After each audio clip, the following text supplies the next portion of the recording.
L'heure est grave.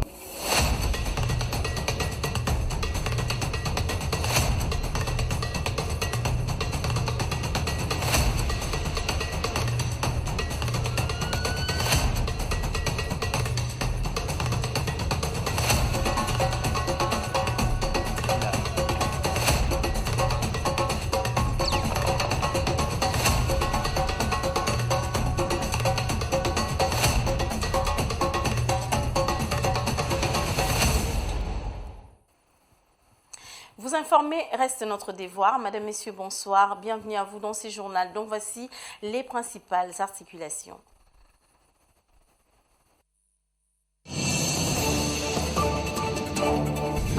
L'examen des fins d'études primaires ENAFEP en sigle a été lancé ce mardi 5 juillet dans toute l'étendue du territoire national par le ministre de l'EPST Tony Mwaba. Au total, 2 11 688 élèves ont pris part à ces épreuves. Les syndicats de médecins de la RDC, SIMECO, saluent l'ordonnance du 2 juillet portant nomination des agents des carrières des services publics de l'État, signée par le chef de l'État, Félix-Antoine Tshisekedi Tshilombo. La Coupe d'Afrique des Nations Côte d'Ivoire 2023, reportée au mois de janvier 2024, l'annonce a été faite ce dimanche par le président de la CAF.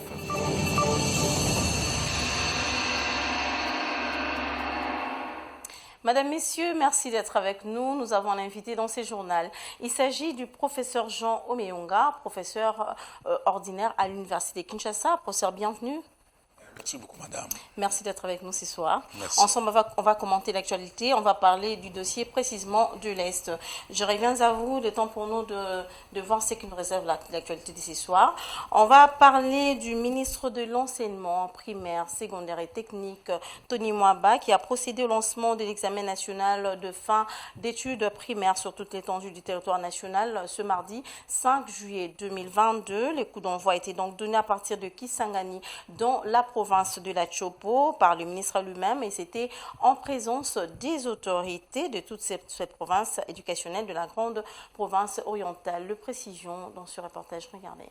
Ministre de l'enseignement primaire, secondaire et technique, Tony Mwaba a officiellement lancé l'examen national de fin d'études primaires ce mardi 5 juillet 2022 à Kisangani, chef-lieu de la province de la Chopo. La cérémonie du lancement officiel s'est déroulée en présence du gouverneur de province, du conseiller spécial du chef de l'État et coordinateur de la cellule de changement de mentalité, de la conseillère du Premier ministre et autres autorités de toutes les provinces éducationnelles de la grande province orientale démembrée. Dans son mot, le professeur Tony Mwaba a donné certaines précisions au sujet du dit examen. Je voudrais adresser mes hommages les plus déférents à son Excellence, Monsieur le Président de la République et chef de l'État, Félix-Antoine Tshisekedi Tshilombo, Président de la République, artisan de la gratuité de l'enseignement primaire, envers qui je renouvelle mon engagement et ma détermination à ne ménager aucun effort pour matérialiser son rêve de promouvoir le développement de notre pays par la construction au cœur de l'Afrique d'un système éducatif équitable, inclusif, de qualité, en phase avec les objectifs du développement durable.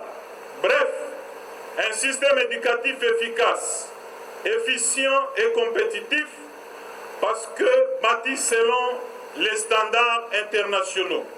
À cet examen national de fin d'études primaires que je m'apprête à lancer en ce jour de mardi 5 juillet 2022 à partir du collège Maël de Kisangani est attendue pour l'ensemble du pays la participation de 2 11 688 candidats.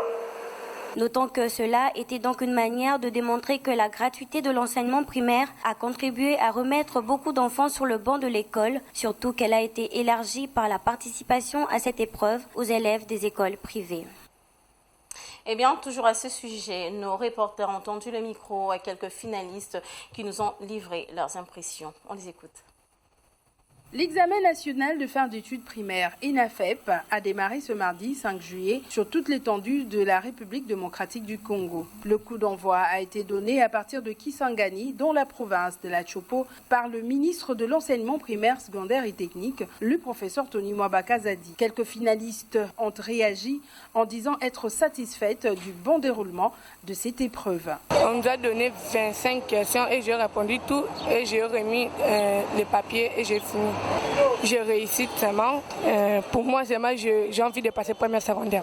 Aujourd'hui, on avait fait quoi? Les études de ENAFEP. Ça s'est passé très bien. On nous avait posé des questions qui étaient faciles. Très facile. Il s'y est dénoté que 2 11 688 candidats ont participé à l'examen national de fin d'études dans de bonnes conditions. Direction la primature, les députés nationaux du Grand Katanga, membres de l'Union sacrée de la nation, ont échangé avec le Premier ministre congolais Jean-Michel Sama Lukonde sur des questions touchant au développement et à l'avenir de leur communauté respective. Et je précise que c'était ce lundi 4 juillet 2022 à l'hôtel du gouvernement. On fait les points avec Grace Kabissa. Regardez. Le Premier ministre Jean-Michel Sama Lukonde a reçu ce lundi 4 juillet 2022 à l'hôtel du gouvernement le caucus des députés nationaux du Grand Katanga, membres de l'Union sacrée, avec lequel il a échangé sur les questions touchant au développement et à l'avenir de leurs communautés respectives. Au sortir de cet échange, l'honorable Mukasa Kalembwe, élu des Kipushi dans le Haut-Katanga, a déclaré à la presse que le caucus est venu pour informer au chef du gouvernement de l'initiative de ce membre de mieux vulgariser la vision du chef de l'État durant leurs vacances parlementaires. Nous sommes les députés de l'Union sacrée de la nation du Grand Katanga, qui est composé de 4 provinces, le Haut-Katanga, le Lualaba, le Haut-Lomami et le Tanganyika. Comme députés nationaux, nous avons tenu à rencontrer le Premier ministre pour d'abord lui présenter les civilités et également pour le remercier du fait aussi qu'il ait accepté de nous recevoir. Le but de notre visite était d'abord de formaliser auprès de lui, de concrétiser l'existence de l'Union sacrée des députés nationaux du Grand Katanga. Le président de ce caucus a également dit qu'ils en ont profité pour requérir le soutien du chef du gouvernement afin que leurs différentes délégations soient bien reçues par les exécutifs provinciaux durant ces vacances. Lorsque nous voyons le chef de l'exécutif, nous en profitons pour soulever l'un ou l'autre problème essentiel et nous en avons. Nous avons des problèmes qui concernent nos provinces. Comme je vous l'ai dit, il y a 4 provinces. Nous avons soulevé des problèmes que nous allons maintenant discuter avec les gouverneurs de province lorsque nous serons dans leurs entités. Signalons que les députés nationaux du Grand Katanga, membres de l'Union sacrée, s'engagent dans la vulgarisation de la vision du chef de l'État, Félix-Antoine Tshisekedi, pendant leurs vacances parlementaires.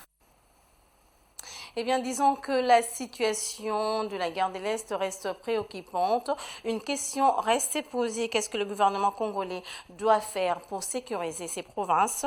Le dialogue reste la seule solution, estime Emery Patrice Landou, un acteur politique qui pense que cela pourrait produire des résultats escomptés. Regardez. L'autorité du pays, et là je vais citer les chefs de l'État, avec tous ses collaborateurs à travers le gouvernement. Je crois qu'il y a un travail déjà qui est en train d'être fait parce que, contrairement à ce qu'on a vécu par le passé, aujourd'hui il y a une forte mobilisation. Il y a une forte mobilisation et la population s'est appropriée de cette question.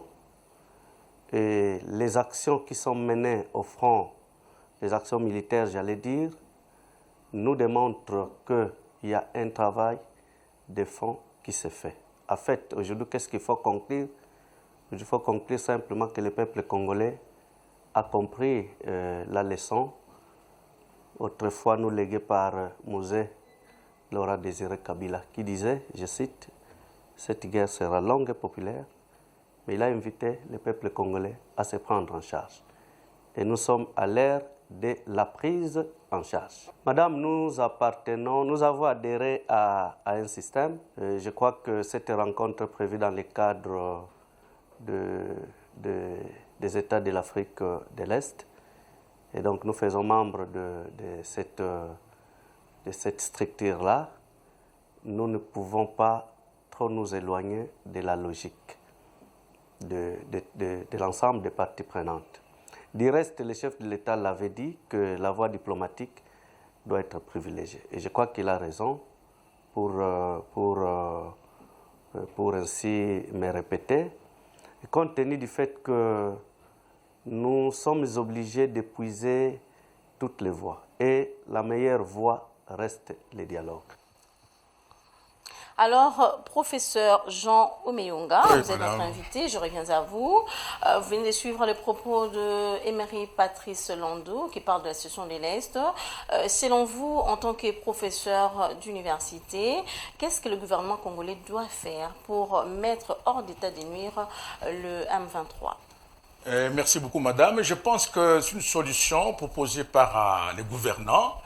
Mais s'agissant des professeurs, c'est des experts, les gens qui réfléchissent et les gens qui font des recherches, j'ai toujours dit, et depuis très longtemps, qu'il faut qu'il y ait la création des comités scientifiques de défense. C'est-à-dire qu'ils réunissent l'ensemble des professeurs selon leurs spécialités pour au moins discuter de cette affaire-là. Parce qu'en dehors de toute considération politique, donc qu'est-ce qu'on peut faire? S'il y a 3 solutions sur la table, est-ce qu'il faut-il continuer avec l'option diplomatique? Faut-il continuer avec l'option militaire? Est-ce qu'il faut-il continuer déjà avec l'option politique? Je crois que toutes les options politiques sont sur la table. Maintenant, il faut approfondir et trouver des moyens appropriés. Sur l'option diplomatique, est-ce qu'il faut-il continuer toujours à aller aux Nations Unies? Faut-il continuer d'aller à la SADC, au COMESA ou dans d'autres structures, par exemple de l'Est? Parce qu'on a vu que là-bas, il y a toujours l'hypocrisie des États où on dit toujours dialoguer, mais jamais on ne condamne catégoriquement les Rwandais comme agresseurs. Ça suppose qu'il y a un petit problème, où nous sommes un peu faibles diplomatiquement, où parfois les Rwandais ont un réseau diplomatique très fort. Donc là, il faut qu'on approfondisse pour dire est-ce qu'il faut changer une autre forme de diplomatie. Par exemple, aller dans d'autres diplomaties comme le liquide ou le soft power, c'est-à-dire que même si on n'a pas de moyens forts, on peut par des organisations, par une autre communication très forte, faire l'attractivité à notre faveur. Ça, c'est une forme de diplomatie liquide, c'est-à-dire qu'on peut aller par d'autres voies non étatiques, mais très forts, et revenir sur la voie diplomatique si le résultat est proche. Ça, c'est la voie diplomatique. Sur la voie militaire, même si le monsieur qui parlait, le gouverneur qui parlait, même si on peut dialoguer, mais il faut toujours renforcer la capacité militaire. Comment ça? Comment renforcer? Renforcer la capacité, c'est-à-dire que ce que je dis, c'est ça, en tant que scientifique, c'est-à-dire qu'il faut d'abord, la première chose, savoir quelle forme de guerre que nous avons à l'Est. Et c'est une guerre frontale, c'est-à-dire guerre classique, et c'est une guerre irrégulière, et c'est une guerre asymétrique, et c'est une guerre qui démontre les moyens. Parce que parmi ces différentes formes de guerre-là, il y a aussi des moyens appropriés. Quand on combat le terrorisme, ce n'est pas le même moyen qu'on peut appliquer les moyens classiques. Parce que le terrorisme, parfois, il y a des embuscades. Donc, il faut des moyens appropriés. Quand on combat le guerre classique, ça dit que là, on amène des chars. On sait très bien pour anéantir le terrorisme, c'est pas avec des chars. Donc, l'armada... Est-ce que notre armée est suffisamment équipée? C'est ça aussi. Oui, ça dit que l'équipement est en fonction de la guerre. Ça dit que là, par exemple, si on veut la guerre est dans la foule, il faut d'abord identifier l'ennemi par un réseau de renseignements très sophistiqué. Est-ce que l'ennemi est déjà identifié? Non. Je vous informe, professeur, qu'il y aura une rencontre demain déjà entre le président Félix Antoine Tshisekedi et Paul Kagame. Est-ce qu'il y aura des résultats escomptés cette fois-ci? Non, on ne peut pas dire qu'il y aura des résultats, mais il faut toujours privilégier le dialogue et l'option diplomatique. C'est-à-dire que même si on est tenté de négocier... sur le dialogue, c'est ça? Oui, c'est-à-dire que même si on est en train de dialoguer, rien n'empêche qu'on renforce la capacité militaire. C'est-à-dire le dialogue, comme on dit en diplomatie, Le D, c'est supplémentaire. Quand on a une bonne diplomatie, on a une bonne défense. Quand on a une bonne défense, on a une bonne diplomatie. Quand on négocie, il faut chercher à occuper les terrains sur le front d'affrontement. Parce que ça vous permet d'être à une bonne position de négociation. Okay. Si nous, voilà, ça dit qu'ils sont en longueur là-bas, même si ils ont tenté de négocier, mais rien n'empêche qu'il y a une guerre vraiment frontale sur le terrain. Ça donne au président de la République la force et la position de négocier à sa faveur. D'accord, vous allez lancer directement un message parce que là, vous avez besoin qu'on associe les scientifiques dans ces combats. Tout à fait ce que j'ai dit. Pendant ces temps, il y a déjà les combats sur terrain, il faut agir. C'est ça le problème. Tout à fait ce que j'ai dit, c'est pourquoi il y a des options diplomatiques, militaires et politiques. Okay. Politique, il faut aussi qu'il y ait des gens à l'Est qui se font une bonne santé politique par rapport à l'Est. Okay. Donc il faut aussi dénoncer ces gens parce que vous êtes des infiltrés. Et il y a aussi les gens qui favorise certaines choses pour au moins se faire une santé politique. Ça, c'est sur le plan politique. Okay. Tout ça, il faut voir. Et comment créer politiquement une cohésion nationale autour du chef de l'État. Créer aussi une cohésion nationale autour de l'armée. Parce que ça, c'est important, ce que nous appelons la dissuasion civile. Aujourd'hui, on a vu que tout un peuple se mobilise derrière l'armée parce qu'on a compris, on a compris qu'il faut vraiment se prendre en charge, comme il disait Mouzé disait aussi, se prendre en charge. Mais ça, ce n'est pas pour l'instant. Nous attendons qu'à un moment donné, quand le président verra que non, les moments est opportun qu'ils nous disent qu'il a déclaré la guerre, c'est à ce moment on va mettre toutes les forces vives en marche pour au moins anéantir le Rwanda dans 2-3 semaines. Nous restons optimistes, professeur. Tout à fait. Merci d'avoir répondu à notre invitation. Merci beaucoup, madame, que ce ne soit pas la dernière fois. Ouais. Vous allez revenir Merci pour beaucoup. d'autres occasions. Il n'y a pas de problème, madame. Mesdames, Messieurs, c'était le professeur Jean Omeonga. Il est professeur ordinaire à l'Université de Kinshasa. On a parlé ensemble de la situation de l'Est. Et pendant ces temps, le syndicat de médecins de la République démocratique du Congo a salué l'ordonnance du 2 juillet 2022 portant nomination des agents de carrière des services publics de l'État signée par le chef de l'État, Félix-Antoine Tshisekedi Tshilombo. C'est au cours d'un point de presse tenu ce mardi 5 juillet en son siège situé dans la commune de Kintambo. Le précision avec Rémi Bouy. Regardez.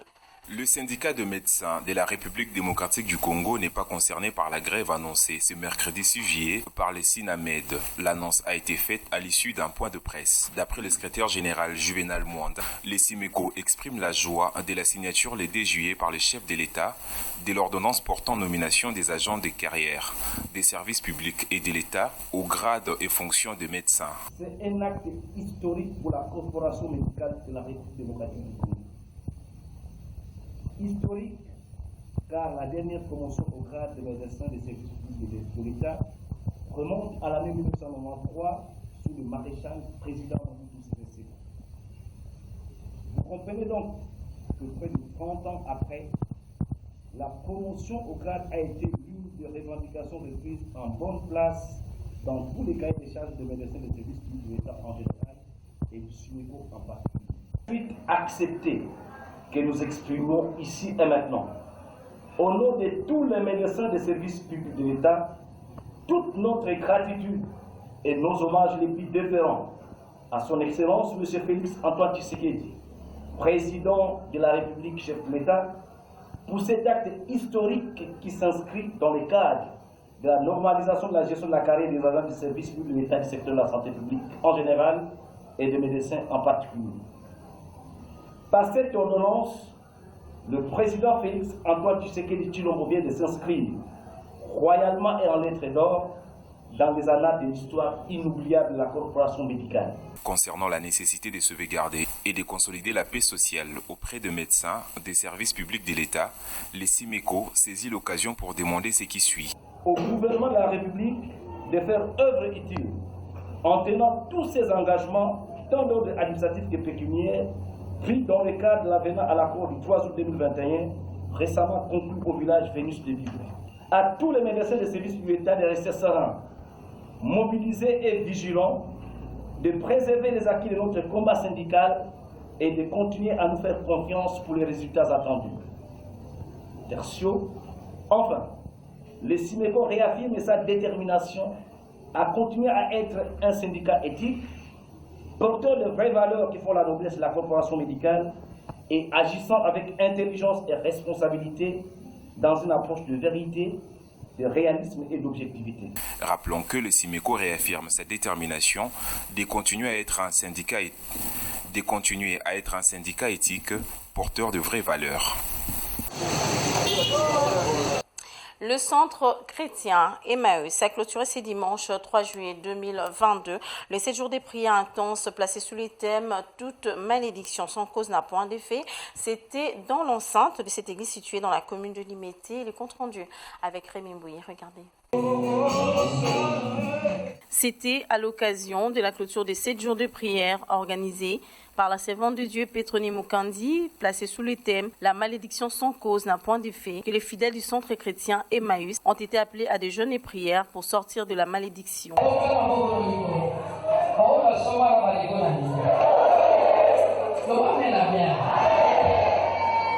Petroni Mukandi a souligné qu'il faut toujours prier pour les emprisonnés afin qu'ils soient délivrés. Toute malédiction sans cause est nulle et sans effet. Nous disons au nom de Jésus-Christ, parce que c'est en Jésus-Christ que nous avons l'autorité de marcher sur les scorpions et les serpents. Et la Bible nous dit, aucun mal ne pourra nous nuire. Les enfants de Dieu doivent savoir qu'il faut prier à tout moment au nom de Jésus-Christ. Prions selon la parole de Dieu. Croire en Jésus-Christ, la malédiction dit par exemple pour notre famille, parole de malédiction pour notre pays, parole de malédiction pour notre nation. Nous pouvons prier au nom de Jésus-Christ avec foi, ça va s'accomplir. Toute malédiction sans cause, toute guerre sans cause, il faut prier. En tant qu'enfant de Dieu, j'ai prié pour que Dieu nous donne la victoire, que Dieu nous donne la paix dans notre pays, que notre pays soit restauré. En tant que prophète, je crois à ce que Dieu a toujours dit, que notre pays sera sauvé, notre pays parviendra un jour d'avoir la paix et la restauration. Rappelons que c'est dans une ambiance remplie de louanges que ces derniers jours de prière a pris fin. Et voilà, Monsieur Yannick Loukoussa nous a rejoint sur ces plateaux. Bonsoir et bienvenue à vous. Bonsoir madame. Je rappelle que vous êtes président du parti politique Agir pour le changement, c'est ça? Exactement. Vous voulez le changement pour la RDC, vous menez votre combat, votre lutte, mais j'aimerais bien vous poser la question, la RDC a fêté ses 62 ans d'indépendance, est-ce qu'il y a des avancées puisque vous êtes acteur politique? Vous savez, nous sommes plus en 60, les contextes politiques, économiques, social et même culturel a beaucoup changé. L'indépendance dont on parle ici est avant tout un acte de droit. Donc c'est un acte de droit qui est effectif depuis 1960, donc 62 ans aujourd'hui. Oui, il y a encore beaucoup à faire. C'est vrai que le bilan n'est pas hyper positif à ce jour. Surtout le plan de la vie, il y a plus de défis et d'enjeux, les enjeux sont des tailles, je veux dire. Mais nous ne pouvons pas dire que 62 ans après, nous avons répondu au rendez-vous de l'émergence parce qu'un État est appelé à progresser et à devenir émergent. Ok. Vous avez quand même suivi la visite du roi belge, ici en RDC. En tant qu'acteur politique, quel est l'impact de cette visite pour notre pays et qu'est-ce que la RDC a gagné? Bon, vous savez, il faut éviter l'amalgame, hein, c'est très important. Le dirigeant belge représente l'État belge, qui est un ami, un partenaire diplomatique au même titre que la RDC. Recevoir les gens chez soi, c'est toujours une très bonne chose. Et je pense que la République doit voir cette visite-là comme une simple visite solennelle d'un pays ami qui est venu nous rendre visite au lieu de considérer autre chose. Parce que déjà, la Belgique ne représente pas plus que la RDC au niveau du Conseil de sécurité. Il faut savoir une chose, c'est que la Belgique, comme la République démocratique du Congo, nous sommes tous des États dépendants du Conseil de sécurité des Nations Unies. Et quand on parle des Nations Unies, on voit soit l'Assemblée générale des Nations Unies, soit le Conseil de sécurité, soit le Conseil permanent de sécurité. Et si on voit, par exemple, la dimension du Conseil permanent du Conseil de sécurité, la Belgique n'est pas membre. Ça veut dire que la Belgique ne peut pas faire un plaidoyer à notre place parce qu'il a le même rôle que nous au sein de l'Assemblée générale des Nations Unies. Et donc, commencer à espérer ou s'imaginer un babysitting imaginaire venant de la Belgique, je pense que ce n'est pas une bonne chose. Ce n'est pas une bonne information. Donc vous pensez que la RDC est totalement indépendante, c'est-à-dire que notre pays ne dépendra plus jamais de la Belgique. Vous savez, déjà cette question-là a une nuance négative qu'il faudrait éviter. Oui. L'indépendance de la RDC n'est pas une hypothèse personnelle et sa définition ne dépend pas des avis personnels. Nous sommes indépendants par rapport à un acte juridique qui est clair. Nous avons signé l'indépendance, nous avons des institutions et une liberté qui est liée à des textes reconnus par les Nations Unies. Okay. Vous voyez? Oui. Donc ce n'est pas une appréciation personnelle, c'est un fait. Nous sommes indépendants. Est-ce qu'après cette indépendance, nous avons des défis à relever? Oui. Est-ce qu'après cette indépendance, nous avons de problématiques à améliorer? Oui. Mais ce n'est pas lié à notre indépendance parce que cette question a été complètement liquidée et des meilleures manières parce que c'est une question de droit. Et ces droits a été dit de manière officielle et claire. Donc, en termes d'avancée, rapidement, qu'est-ce que la RDC a fait pour marquer les pas? C'est ce que j'étais en train de vous dire tout à l'heure. Nous avons beaucoup de défis à relever aujourd'hui sur tout le plan. La seule chose qui aurait prévalu ou qui aurait eu du sens après cette indépendance, c'était de dire est-ce qu'aujourd'hui, 62 ans après, la RDC fait partie des États qui ont progressé? La réponse est non. Nous avons beaucoup de défis à relever, c'est ce que je dis. Okay. Mais cela n'est pas nécessairement attaché à notre indépendance parce que, rappelez-vous, l'indépendance est avant tout une victoire civilisationnelle, juridique et de droit. Et même une victoire de dignité parce qu'on ne peut pas assujettir un être humain par un autre. Vous voyez? D'accord. Quand vous parlez d'agir pour le changement, qu'est-ce que vous insinuez? Nous insinuons que, effectivement, les changements qui nous intéressent par rapport même à notre dénomination, c'est ces changements-là d'équité vers cette situation de précarité à une situation d'épanouissement. Notre changement, les changements que nous prenons, c'est simplement les changements d'état, des situations. C'est-à-dire devenir une nation prospère, émergente, réellement. C'est de ces changements-là dont nous parlons. Ok, très bien. Merci beaucoup, M. Yannick Loukoussa, d'avoir répondu à toutes nos questions. Je vous en prie. D'accord. Je rappelle, madame, messieurs, que M. Yannick Loukoussa, il est président du parti politique Agir pour le changement. On a essayé d'évaluer avec lui les retombées de cette indépendance 70 ans plus tard. Alors, l'Algérie célèbre ce mardi 5 juillet 2022 son 60e anniversaire de l'indépendance après 132 ans de colonisation africaine française. Eh bien, cette date hautement symbolique est caractérisée par une grande pompe avec notamment une parade militaire d'ampleur inédite. Naomi Mukongo nous en parle.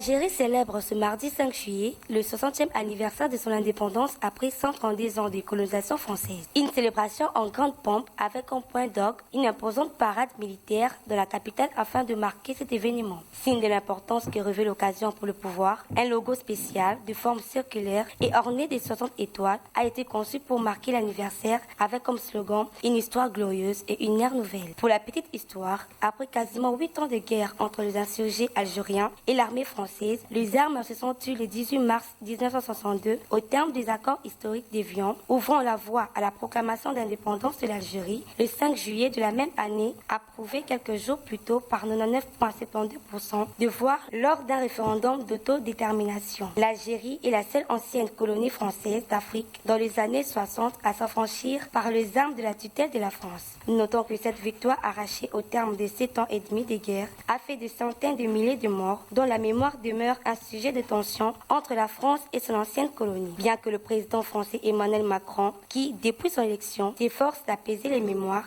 avec une série de gestes symboliques. Parlons sport, dont ces journaux, au terme d'une saison contrastée marquée par des incertitudes. La saison du football congolais a pris fin, mais cependant, cela fut une année compliquée, symbole d'un football national malade, d'où un appel à une révolution, une réflexion signée Jonathan Mabika. Le football en République démocratique du Congo connaît-elle une période d'aridité?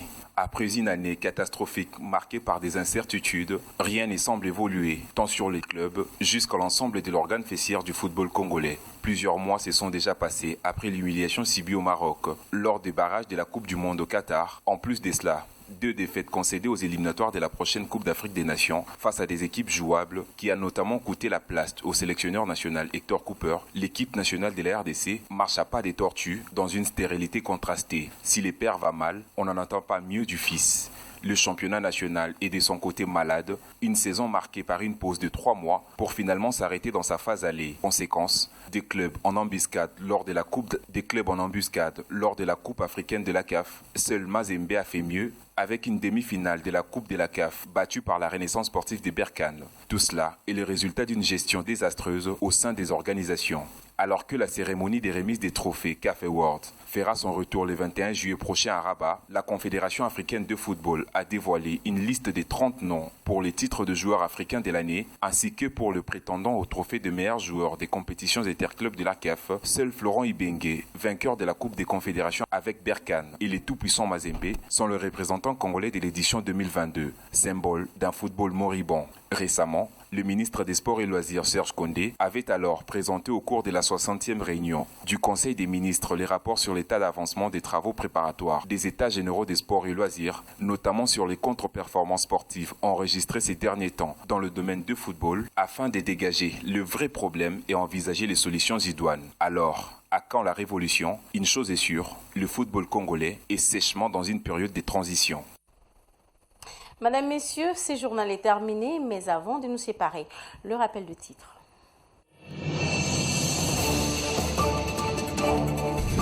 L'examen des fins d'études primaires ENAFEP en sigle a été lancé ce mardi 5 juillet dans toute l'étendue du territoire national par le ministre de l'EPST, Tony Mwaba. Au total, 2 11 688 élèves ont pris part à ces épreuves.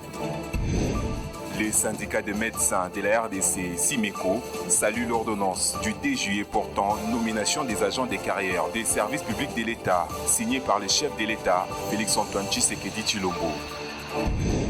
La Coupe d'Afrique des Nations Côte d'Ivoire 2023, reportée au mois de janvier 2024, l'annonce a été faite ce dimanche par le président de la CAF.